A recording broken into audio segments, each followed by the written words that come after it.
11th class के प्यारे विद्यार्थियों, आज आपका पाठ है पर्यावरण और प्राकृतिक संसाधन। ये आपका एक लॉन्ग क्वेश्चन है बेटे। पर्यावरण की सुरक्षा के विभिन्न उपायों का वर्णन करें या पर्यावरण की सुरक्षा के लिए विभिन्न उपायों का वर्णन करें। तो ये लॉन्ग क्वेश्चन है बेटे, आप इसे याद कर लेना और लिख भी लेना। तो ये प्रश्न है बेटे आपका, पर्यावरण की सुरक्षा के विभिन्न उपायों का वर्णन कीजिए। उत्तर है, वर्तमान समय में विश्व की एक बहुत बड़ी चिंता पर्यावरण की है। मानवता को बचाने के लिए पर्यावरण को प्रदूषित होने से बचाना अति आवश्यक है। 1992 में संयुक्त राष्ट्र संघ ने रियो दे जेनेरो में पर्यावरण पर विचार विनिमय के लिए एक सम्मेलन बुलाया, जिसमें एजेंडा 21 के नाम से एक कार्यक्रम तैयार किया गया, जिस पर सभी देशों ने सहमति प्रकट की। प्रकृति और पर्यावरण के संरक्षण के मुख्य उपाय निम्नलिखित हैं।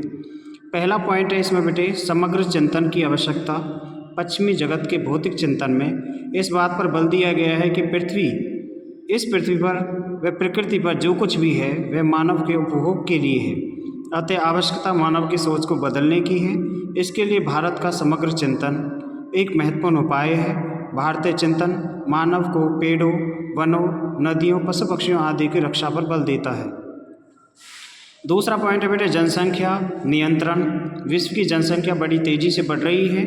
वर्ल्ड पॉपुलेशन प्रोस्पेक्टस रिपोर्ट के अनुसार विश्व की जनसंख्या 7.2 अरब से बढ़कर वर्ष 2050 तक 9.6 अरब हो जाएगी।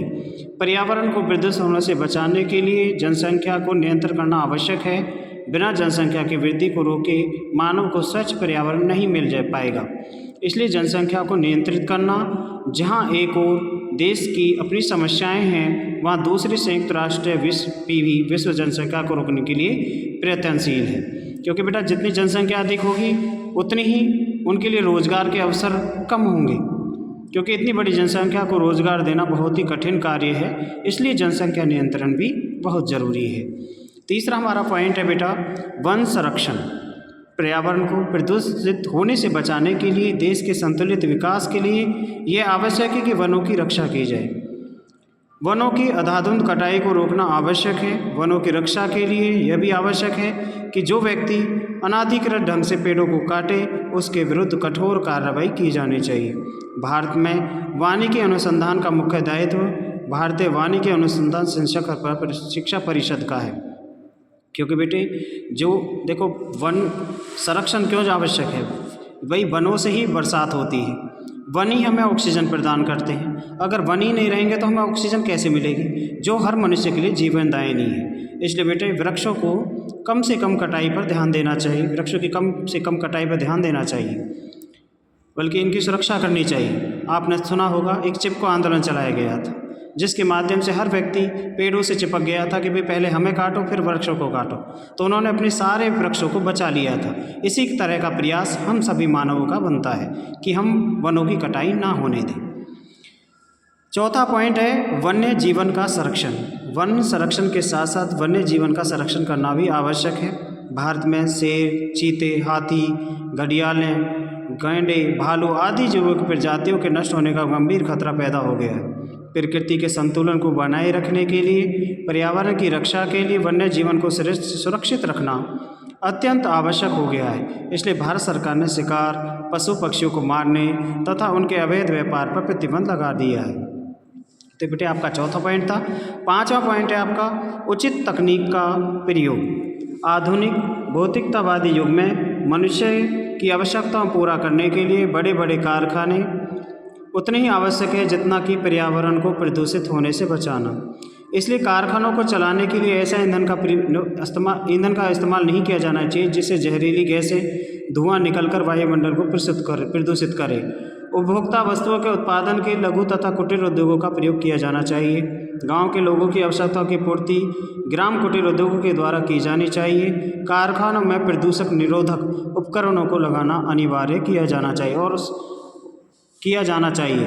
क्योंकि बेटा जो उद्योगों से कचरा निकलता है या तो वो पानी के माध्यम से नदी में बहा दिए जाते हैं। जैसे तुमने देखा होगा, आज हमारी यमुना नदी है, एक बड़ा उदाहरण है, सारी प्रदूषित हुई पड़ी है। ये लगा दिल्ली से निकलते ही, वजीराबाद से निकलते ही उसकी स्थिति बहुत ही भयानक हो जाती है। और जो ये पानी होता है ये एक सिंचाई का काम करता है। ठीक है ना बेटा, एक रिचार्ज करता है। और जहाँ जहाँ से ये नदी गुजरती है वहाँ का सभी का पानी गंदा हो जाता है, क्योंकि वहाँ से पानी एक नीचे सींच करके हमारे नलों के माध्यम से हमारे पास पहुँचता है, तो उसकी कुछ ना कुछ रासायनिक तत्व हमारे पानी में भी आ जाते हैं, जिससे कि बहुत ही बड़ा नुकसान होता है। तरह तरह की बीमारियाँ बनती है। अधिकतर तो आपने देखा होगा कैंसर एक महामारी बनती जा रही है, वो इसी का परिणाम है।